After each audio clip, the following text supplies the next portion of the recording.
freaking first cut. Golly. Well, welcome to the First Cup Podcast. I'm Rick Gehman, and this is your recap episode for this week's President's Cup. Joining me to break it all down, Greg DuCharme is here. Hello, Greg. What's going on, boys? President's Cup is in the books. I can't believe it's over. We talk about it for, a whole year, and all of a sudden it's over. But hey, entertaining event. Over, and with an outcome that was basically predictable about a year ago. Kyle Porter is also here. KP, good to see you. Yeah, good to see you guys too. I thought it was an entertaining event at times. There are other times where it was kind of a weird event, right? Like the whole thing, it was like really intense ups and downs, but not a lot of rhythm to the entire thing. And Sunday just kind of fell a little bit flat, I guess, especially late. It just never really had any juice. I didn't think. Yeah, moments of intensity, the back-to-back 5-0 sweeps, and then the way the weekend played out had a lot of opportunities for the Internationals to stay in this going into Sunday. That didn't happen, and then it was kind of a freight train from the Americans in singles, which we are going to talk about right now. 18.5. 11.5 is the final score. It is one of the larger victories that does indeed make this 13-1-1 for the overall President's Cup record, if I am doing some mental math correctly. And it was Xander Schauffele doing, Greg, what Xander Schauffele is supposed to do, getting the call as the first man out in match number one. He absolutely takes it to Jason Day at times, as much as 5 up in this match, and he would go on to win it 4-3. Well, they're tied after 4 holes, and Xander makes a 50-footer at number one. I think it was 47 feet, and it's like, okay, this is not what the Internationals needed. And Jason Day makes a birdie and then another one, but they're tied after 4, and Xander makes 4 straight birdies and ends the match on number 8. You get to 4 up through 8 holes, and the thing is over. And there's just nothing that Jason Day can do. Xander Schauffele puts an American point on the board right away, and I'm just so impressed with the step that Xander Schauffele has taken this year. We talked about it a little bit last night, Rick. You look at Xander Schauffele, and he knows that he's going to hit the shot. Everybody else knows he's going to hit the shot, and he does hit the shot. And it doesn't matter if it's a tee shot, if it's an approach shot, if it's a bunker shot, a short game shot, or a putt, he pulls it off. So huge step for him this year. And this is a really nice, emphatic way to cap it off. Yeah, it really was. I was mostly with the Scheffler Hideki group, KP, but there was this massive roar that came from number 12. And I look over and Jason Day's, extracting himself from what looked like the greenside bunker there. And he had just holed out. And I'm like, oh my God, that's a roar. This thing must be close. I checked. That eagle made it so that he was only 4 down at the time. So they were looking for anything they could to celebrate out there. Well, I thought Sunday was emblematic of Xander's week. He led the field, or he led the whole event in strokes gained. He was awesome. Like, he felt so automatic in a way that Rick, in a way that the best guys on different teams, especially the Americans, I think I would say the last 20 years of team events, the Americans' best players, like Tiger, like they haven't really felt automatic at events like this. And Xander felt just like he was going to go 4-1 the whole week. Like he just kind of had that look. Even Scottie, you're kind of like, I don't know. He's up and down. He's kind of not as good in this event as, as he was like throughout the year in stroke play. But I'm just really impressed. And Greg touched on it, but just the leap that Xander has made. And I think it doesn't always translate to match play and to team events. And in this instance, it did. And I thought that was really impressive. Match 2 went the distance. Sam Burns and Tom Kim, they exchanged darts on 17, both about 3 feet in there, had just everyone foaming at the mouth greenside on that par 3, and they each made par on number 18 KP. Tom Kim rallied here to get half a point. It was a situation where he needed a full point and then some, but he did steal this from Sam Burns, who led the majority of the match.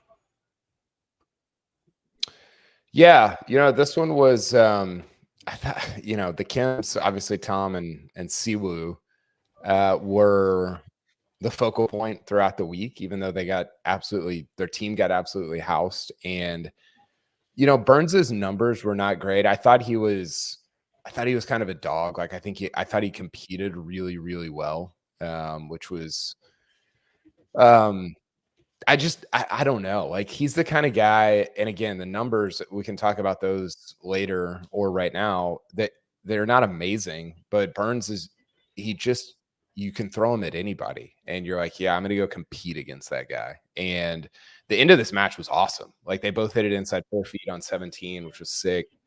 It was really fun late. And, the problem for the internationals throughout the afternoon, Rick, was they kept getting these half points and they just needed full, and they couldn't get the full that they needed to kind of turn the tide and make a run at the Americans. It's like kicking field goals, Greg, when the other team's scoring touchdowns. And that's exactly what it felt like. And especially early on, you see Sam Burns make another birdie at number 1. And what that means is you look up at the board and Xander's building this insurmountable lead. Sam Burns is leading most of the way.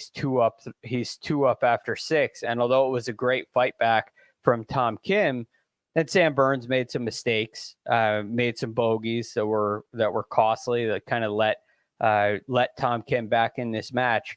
It still had red on the board most of the day. And I have to imagine that as we continue through these matches, the rest of the international team could kind of feel that. And there wasn't that, like Kyle mentioned in his open, that it was a little flat. And while there were times where this kind of looked like it could be close, the beginning, the early stages of matches from the U.S. and Xander Schauffele and Sam Burns having big leads on the board, or multiple hole leads on the board early, I think had a real effect on the energy and the rest of the internationals. They did, and that's the internationals, of course, get their first full point in the third match. That was Hideki Matsuyama beating Scottie Scheffler 1 up. This is the one that I walked with. And KP, it was a heavyweight bout. They exchanged full-on crosses from the 7th hole on. There was almost near constant changes on the board here. So let's see. Hideki wins both 7 and 8 to go 1 up. Scottie wins 9. Hideki wins 11. Scottie wins 12 and 13. Hideki wins 14 and 15. Scottie wins 16. Hideki wins 17. And they tie 18 with pars. And that is Hideki's ability to hold on to that 1-up lead and get that first full point on the board for the internationals. Yeah, two Masters champs here, which is kind of a cool wrinkle. Obviously Hideki closed incredibly, 3 birdies last 5 holes. I think what did Scottie finish this week? What was his final record?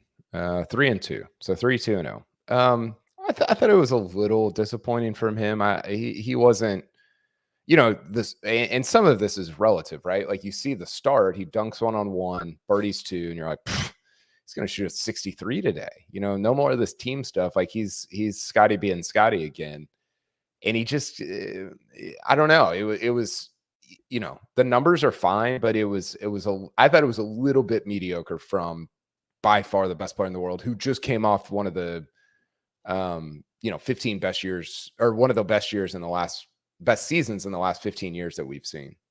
Yeah, and what I loved about this match, as it went back and forth, Greg, the juiciest I've ever seen Hideki, meaning he was bringing the juice. He was amping up the crowd. He's asking them more. Give me more. Give me more. You'd never see that stuff out of Hideki. And even though it was just a little bit, it was cool to see him get into it. Yeah, it seemed like the right amount. Like, he wanted so badly for everybody to get involved. He has kind of a, innocent way of going about it, which was funny to watch.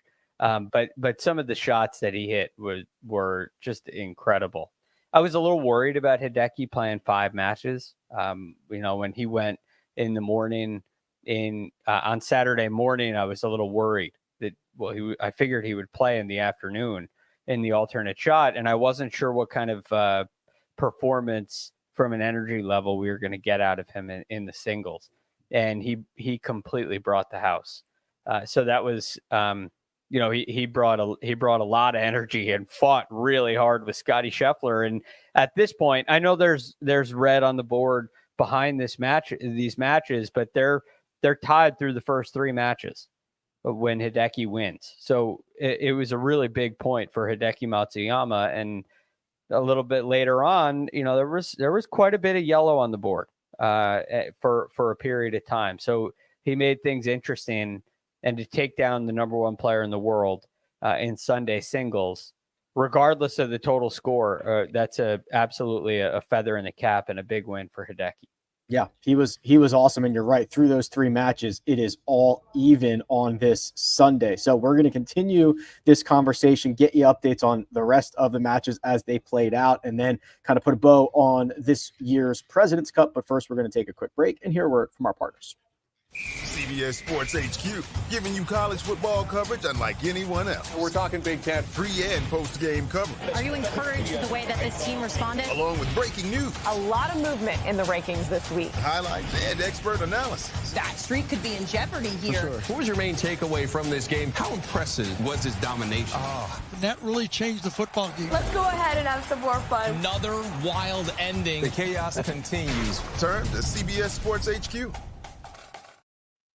And we're back, gentlemen. That Scottie Scheffler Hideki Matsuyama match ended up being really one of the last matches of true consequence, as the next handful of these run all to the Americans. So we'll go a little bit quicker here. KP, you're going to get this next match here. Russell Henley goes 3-2 over Sungjae Im after a very tight match throughout, either tied or just one up.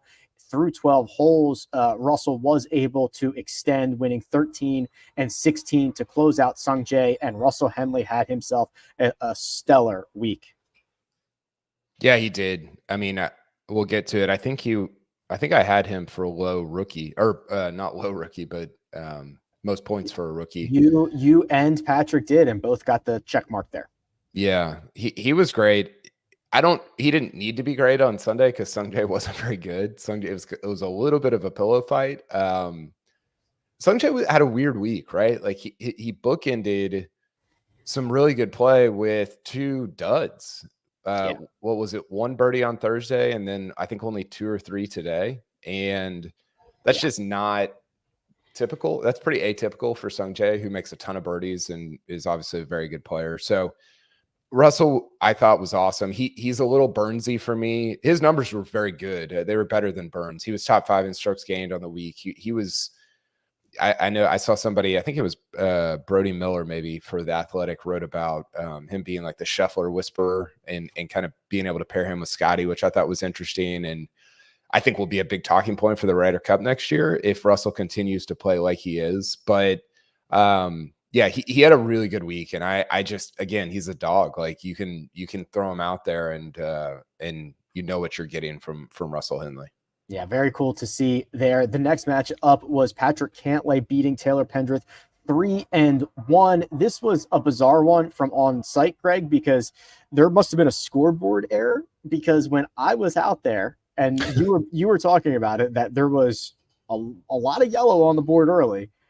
They had this on the board as Taylor Pendrith basically 6 up through 7.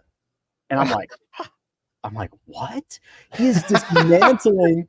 He's dismantling Patrick Cantlay. I'm going to have to run back, and I have no service. So I'm like trying to look it up. I have no service. I'm the board is my Bible at this point. It's gospel. So I'm like, Taylor Pendrith is destroying Patrick Cantlay.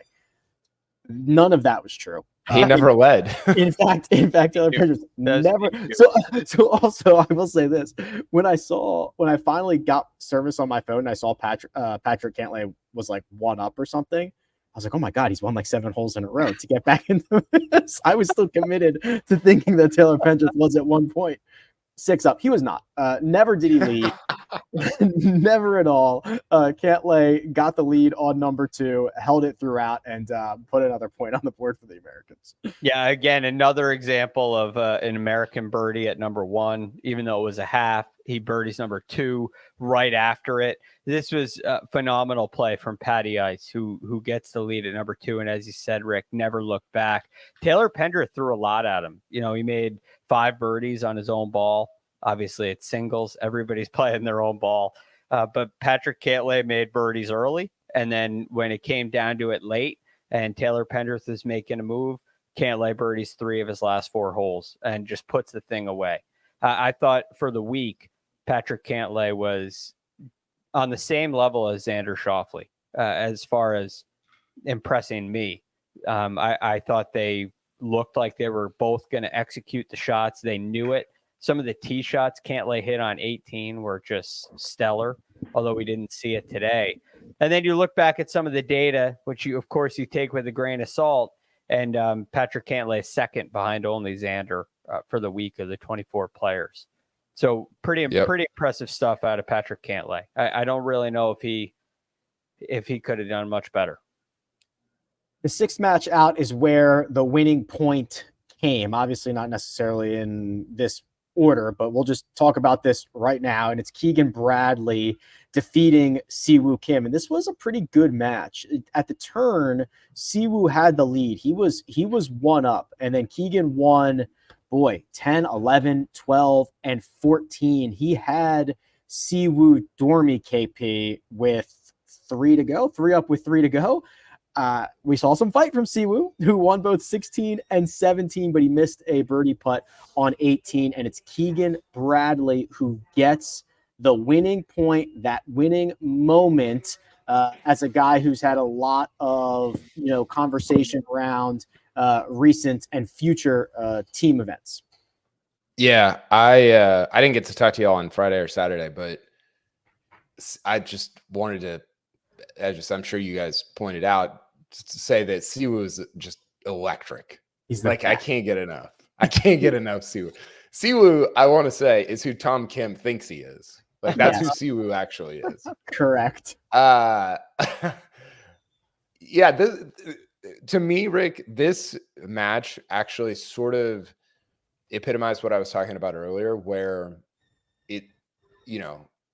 Keegan had a chance to end it, and he missed putt, and it was just kind of like, oh, the U.S. won. Like, there was no moment where it was like, boom, the U.S. won, And I thought it was very cool and sort of poetic that Keegan got to have the winning match, but I really wanted him to have the winning putt, and it was never there. It just wasn't, it didn't happen, So a good match for him, but I really wanted that moment for him and to kind of end this event. Yeah, it was one of those situations, Greg, where the win comes off your opponent missing a putt, which is how it finishes. After Siwoo stuffed one on 18, he couldn't convert. But this is where, and it was kind of developing everybody starts to follow where they think the winning point is going to be. Everybody runs back to 15 or 16 to catch up with this group. It takes a little bit longer, but eventually gets the job done. It's funny. It should have happened on 16. Right.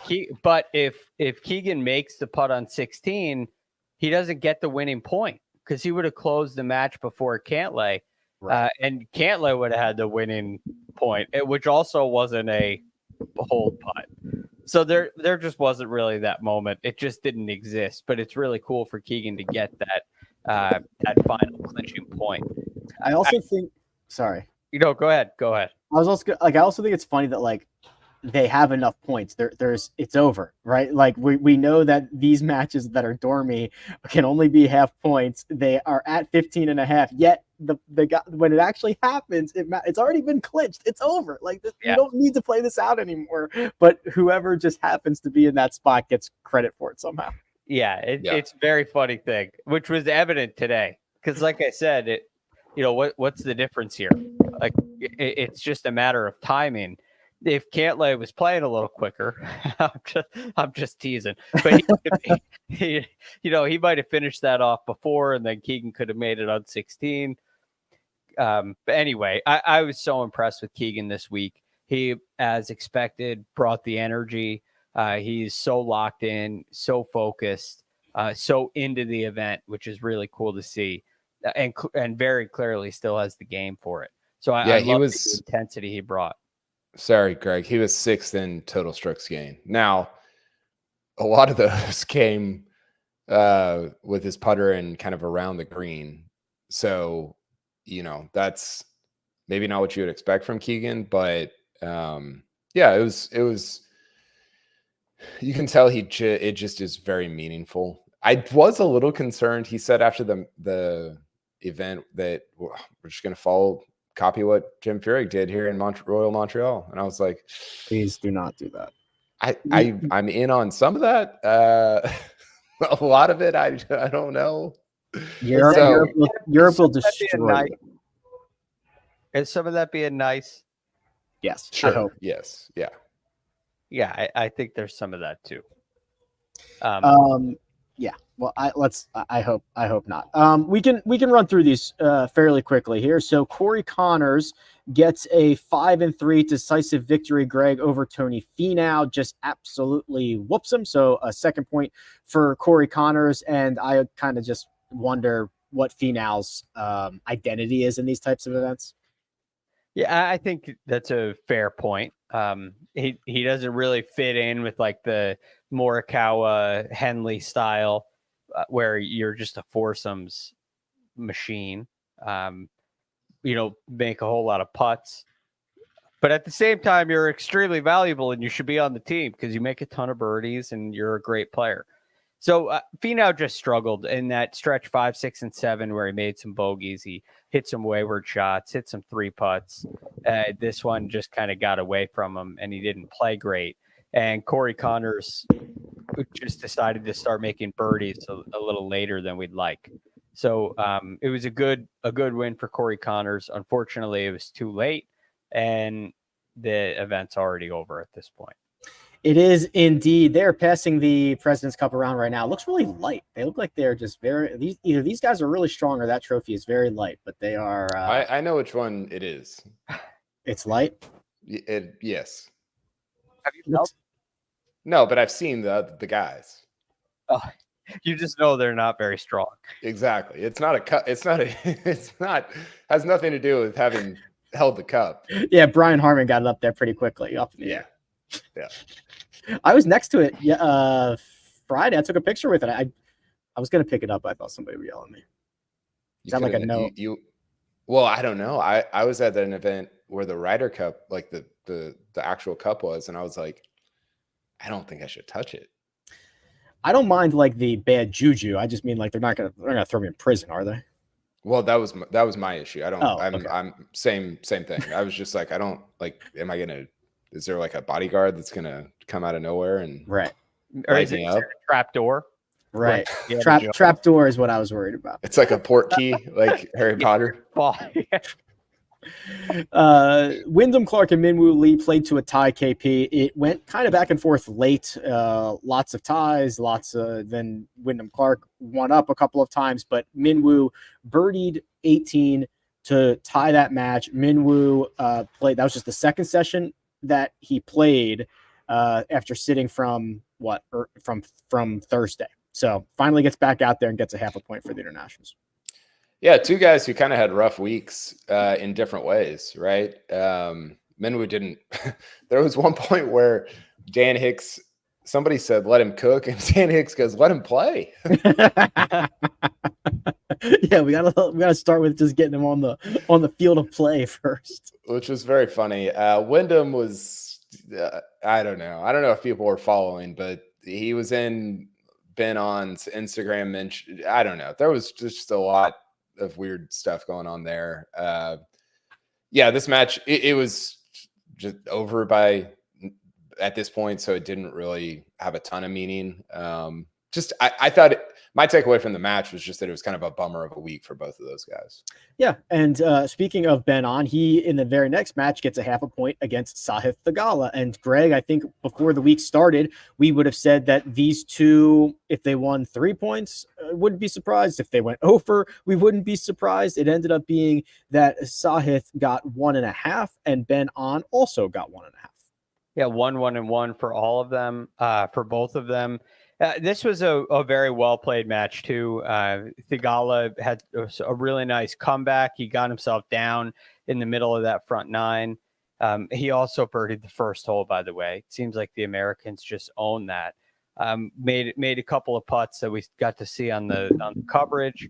And Ben On is just really impressive as well. I really felt like Ben On should have been on the field on Saturday morning at some point, if not Saturday afternoon, because he was out there also in the foursome play and performed very well. So it would have been great if he was on the field at some point yesterday. I think that really would have helped because his performance was quite strong. The other moment that was pretty funny is Sahith, maybe this was on 16. Sahith made him hit a putt that was, 3 feet, and he jokingly laid his putter down, which is a long putter. It's a long putter, yeah. And I was very curious about that because he's kind of making fun of his own teammate in Tom Kim. And I wasn't sure. Now, they both laughed, so it was in good fun, but it just kind of made me raise an eyebrow. Ben On's got a very good sense of humor. Go ahead, I was going to say 2 guys that are very easy to like in Sahith and Ben On. Yeah. Yeah, easily. Yeah, that's an all good vibes match. The U.S. insurance policy was Colin Morikawa, who went out in the third to last group, and he did what he was asked to do, be that late end game presence. It didn't end up mattering, but in case it did, you've got Colin there. He beats Adam Scott 2-1. Adam Scott did lead this match, KP, through 5 holes, but then it turns to Colin's side, and he did not relinquish the lead after the 8th. Yeah, I thought Morikawa was pretty good this week. Have you seen the strokes gained tee to green numbers? No. You want to know? You want to guess who's number one? Who was number 1? Colin. Max Homa. Oh, I thought because we were talking about him. Well, yeah. I mean, he holed out today from the first fairway. That helps. That's probably one point something.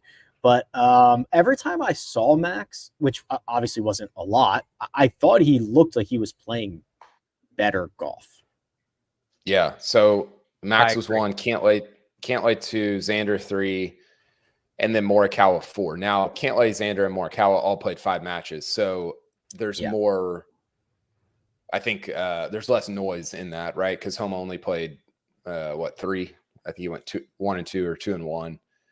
I thought solid. I mean, it's a little bit of what we've been talking about with him all year, Rick, where he's playing great golf and he just doesn't have a ton to show for it. And I thought that you saw sort of the result, so to speak, of that this week in his matches, including the one on Sunday against Adam Scott. Great ball striking match, by the way. Yeah, it was a lot of fun. The penultimate match went to Christian Bezuidenhout, who birdied the first hole and never relinquished. Actually, well, they were squared at some point, but basically just stuck it to Brian Harman. Brian Harman was 0 for the week, Greg. 0-3. He played with Max Homa twice. Terrible. They lost both of those. He did not ever hold a lead in Sunday singles, and just miserable. With Brian Harman, you kind of, at least from my perspective, you're having him on the team to be a reliable force, guy that's not going to make a lot of mistakes, guy that can pair well in foursomes and be accurate and hit some greens and hole some putts. And there wasn't much of any of that going on. I mean, he did hit some fairways, and there's no energy from it. And it felt like for both Max Homa and Brian Harman, they're in a position where their matches, they don't really feel like they mean anything after. Right. They go play Saturday afternoon. And I guess that's probably one that feels meaningful. Hold on. Do you care that Justin Trudeau's in the media, just is like right in front of our thing. Wow. Right Get him now. on. Think I could get him on the pod? Think he'll do a quick hit?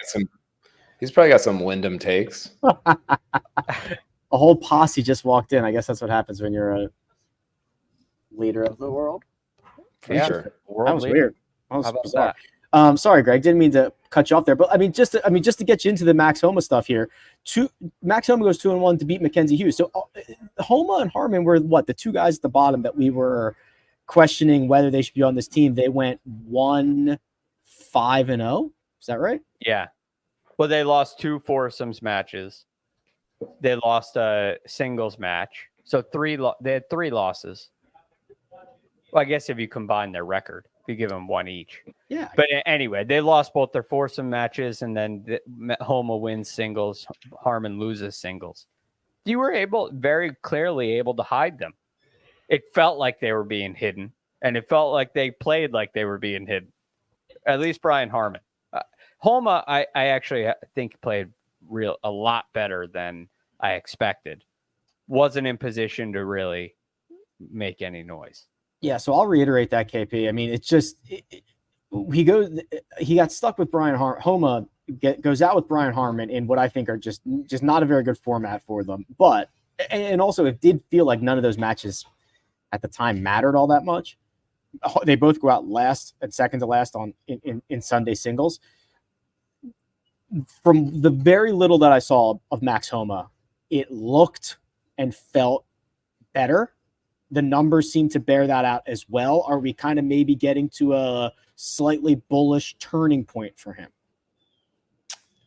I don't know. I mean, we've seen this stuff happen before in different, like we've seen guys thrive in team events and then it carries over to individual, like regular PGA Tour stuff. The best example that I can think of is Scheffler at Whistling Straits, right? Where he takes down Rahm, plays great, and then all of a sudden he wins the Masters, number 1 player in the world, and he hasn't looked back. Now, different scenario because you're talking about making a leap to number 1, and we're talking about just Homa getting back to being a little bit above average, or at least back to like his normal, which is well above average. I hope so. I mean, I will say, like, he kind of made the case for the fact that if he's even decent next year, he should be on the Ryder Cup team. Agreed. And that's, again, that's me eating crow. And I'm not anti Max. I love Max Homa. Like, I want him to be playing well enough that he's just an auto pick on these teams. But if he's playing poorly again next year and they pick him, it's going to be hard for people like us to criticize that based on how awesome he's been in the 2 team events that he's played. I agree. I completely agree. I don't think we have to eat crow when he was 1-2 and won the last match in Sunday singles, but I agree. It gives me a lot more confidence in him being able to flip the switch when he gets into one of these events. I'm sure we're going to dissect this a lot moving forward, but anything else on those matches that we want to talk about now? I got to hit a break. We got to do the best bets. We got to have a serious conversation. Is there anything else that I'm missing before we move on? Let's get to it. Josh, hit the break. There are some things in life that you can't quite explain. An extraordinary story. Maybe it sounds flawless, looks effortless, or makes you feel like a part of history. The first ever goal for BFC. And when all of those phenomenons come together, it's perfect. Pitch perfect.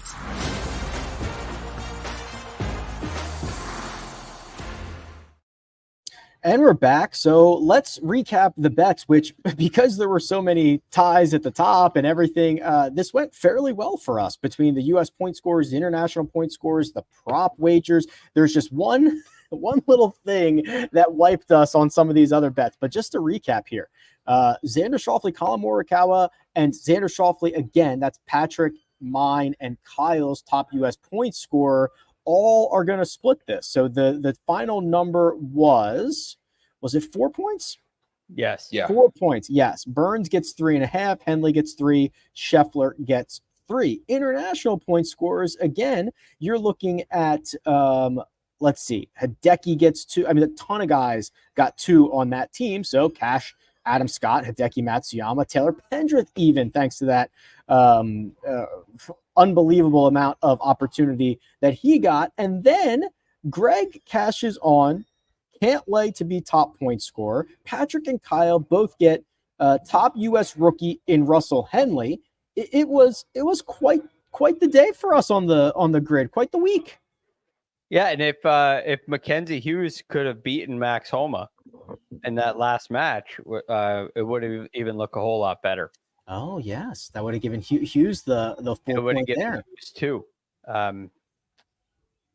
This is great, and I'm very happy that we were given the benefit of the doubt on pushes, because nothing even had the chance of winning. So it's actually probably the right thing to do, because these are not wrong. So very, very well done, everybody. KP, you also snagged the U.S. Day 4 winner. They were the favorite, minus 160, but that was your bonus bet, and you cashed it. Congratulations. Yeah. What was the final on Sunday? Like 7-5 or something? Oh, boy. 7.5, 4.5, I believe. 7.5, 4.5. Okay. Yeah, I thought, I mean, it's a little bit of what we talked about for the last 2 weeks, which is just that the U.S. is so much more talented. And I was bearish on them coming into the week. I thought they didn't have a lot of juice. They didn't have a lot of, it just seemed a little flat. And they proved me wrong. They played very, very well. And I thought that even despite all that, I thought that they would win singles, and they did pretty handily on Sunday. The thing that screwed a couple of us here, Greg, was the order in which all of these points were earned. You know, we went to battle thinking that, okay, it's 4-ball on day 1. The internationals have chosen this format. They have stunk in the other format. We went heavy on a lot of international day 1 stuff, a lot of US day 2 stuff, and we got the complete opposite. Those were the back-to-back sweeps in the quote wrong order. That was the old Mongolian reversal that they played on us as a whole team. So that was very disappointing. But you know, you're kind of right on track. You're right there with, it's just we got the formats wrong. I was shocked. And thinking back, the play was probably to go USA day 3 when you have 8 matches. Mm-hmm. The likelihood of them winning 8 matches is so high. Singles can be a little hit or miss because you don't know how much it's going to mean. Right? So you don't know that. I'm just thinking, if you're trying to take the highest likelihood of winning, it was day 3 USA instead of day 2. I'll keep that in mind next time around. Well, next time around will be 2026 at, anybody know? Medina. 2028. Anybody know? No. I don't. The horror, Kyle. Usually you know these 10, 15, 20 years out. Is it in Peru? No. Australia? Yes. Melbourne? Sydney? I think it's in a suburb of Sydney. It's Adelaide? Kingston. It's Kingston Heath. Oh, that's awesome. Yeah. Okay. So, spoiler alert: Armina and I will be in Australia next month. Yeah. I have a possible in at Kingston Heath. Really? Yes. It's extraordinary. But it's one of those like week of hope it comes together, something like that. Like you gotta be sure that happens. Yeah, I'm working on it. And then 2030. Don't tell me anybody knows this, please. The U.S. Correct. It'll be held in the U.S. It'll be held in Missouri. I thought it was back to Quail Hollow. Not quite Missouri? yet. Big Cedar Lodge? Oof. Close call. No. Bellerive? Bellerive. I'd stole that from producer Josh. I did see that. Is Big Cedar Lodge? What's the one that has the 19th hole where it's like a par 3 and what is that? It's not Big Cedar. Is it Big Cedar? Yeah. Okay, so they should host it there, and then right, and then have it. No ties. Get rid of the half. Yeah, no ties. You just go closest to the pin on 19. Yeah, that would be sick. That'd be sick. You wouldn't have needed it this week. No, gosh, there were hardly any ties, were there? Except, I mean, well, on Sunday there were. Sunday, Tom Kim and Sam Burns was the first tie of the week. Yeah, that's wild. Yeah, it's got to be like one of the latest ties ever. I think in 2000 they went the first 3 sessions without a tie. Wow. I saw it on the broadcast. Well, then it must be true. You read it on the what does my dad say? If you read it on the internet, it must be true. Yeah. Any final thoughts on the President's Cup? Next week is the Chicken Championship, the Sanderson Farms. We will have the Monday, Tuesday, Sunday coverage of that. But any final bows on the President's Cup before I change our tune here? Going once? Going twice? Okay. I hate to have to do this. I really hate to have to do it. I'm going to let him tell us ourselves, but this is Kyle's last podcast. And KP, you now have to tell the people why that is. Yeah, so Monday is my last day at CBS Sports, which some people, well, you guys know. I know a lot of people that follow along are probably not aware of. Yeah, I am moving on. Been at CBS for 12 years, and it's crazy. I was telling somebody today, I've got 4 kids, and it's the only job that my kids have ever known me to have. And yeah, so that's I don't know. It feels very surreal. It feels I've had a hard time sort of just internalizing everything, and yeah, it's been sad, but also I'm excited about the future and excited about what's coming next. So yeah, this is it. It's been, I've tried to tell you guys this in private, but it's been just so much fun to talk golf and to, travel to events and to be at the US Open or PGA or the Masters together. And, producer Josh is obviously part of that as well as Mark and everybody else, Joe and everybody that's been on the show, Patrick, obviously as well. So it's been, I'm going to write more about this next week in the Normal Sport newsletter, but if people are not signed up, you should sign up for the Normal Sport newsletter. I'll write about my experience at CBS and kind of what's coming next, but it's been a dream job, and it's been just the best career that I could ask for, and CBS has been the best place to work that I could have dreamed of. And yeah, I'm going to miss definitely chopping it up with you guys. Not that we won't be buddies, but we won't get to do this, 2 or 3 times a week. Yeah, I think that's the key here. So from Kyle as a colleague, like this obviously stinks, right? This stinks for CBS Sports. It stinks for sickos like myself. But like Kyle is my friend, and I know that Kyle is going to crush anything that is next, and he's got all my support behind him. I'm excited for him. But like, yeah, it's gonna be weird. It's gonna be weird around here for sure. This used to be called the First Cut Podcast with Kyle Porter. That's Thankfully it's not, so you guys don't have to change anything. Well, I understand why it is as well. And Kyle, it's been so fun to work with you. It's been so fun, and I think important to hear your takes and hear the way that you analyze and process the game. I've learned a whole lot from it, and really appreciate the time we've had working together. This was very abrupt. I didn't see it coming. I didn't know that it was possible for you. 12 years. But for me, I just thought you always, I thought when CBS Sports started, you were there. That was Mark, by the way. Oh, that was Mark. Right. So we definitely are losing at CBS a really good one. And it's been so much fun. But like Rick said, no matter what you go on to do, because of the skill set you have, you'll be very successful. So I'll be following along wherever you go. Well, we're not going to let you out of here this easy, KP, because we're going to add one more voice to the conversation here. And there he is, coming in from the studio. Wow. Before we coordinated this so we could get him in. That right there is Joe Musso. Good to have you, Moose. Hey, apologies for the audio, fellas. I know we couldn't get the mic hot, but Yeah, right.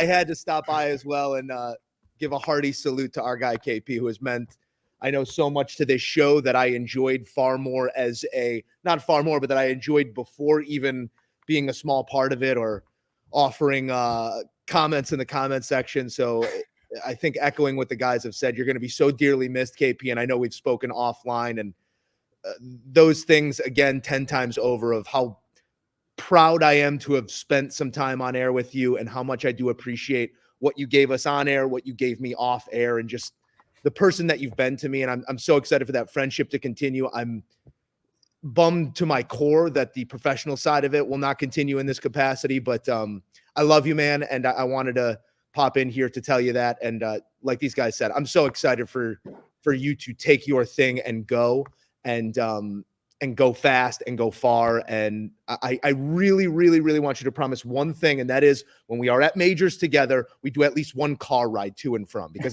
those were, that was it. We still might need a carpool is all I'm saying. Hey, as long as you do your voices when we're crossing the Ohio River, then I'll get in any car with you. I think we're shopping a couple new ones. I think the other thing, Joe, is I think we just leaked the group chat now, right? Like this is like, it's outside the organization. Let's just leak it all. What did they say? Girls' vacation made it out of the group chat. Like this is like, the boys trip made it out of the group chat finally. Awesome. Well, I love it, Joe. Yeah.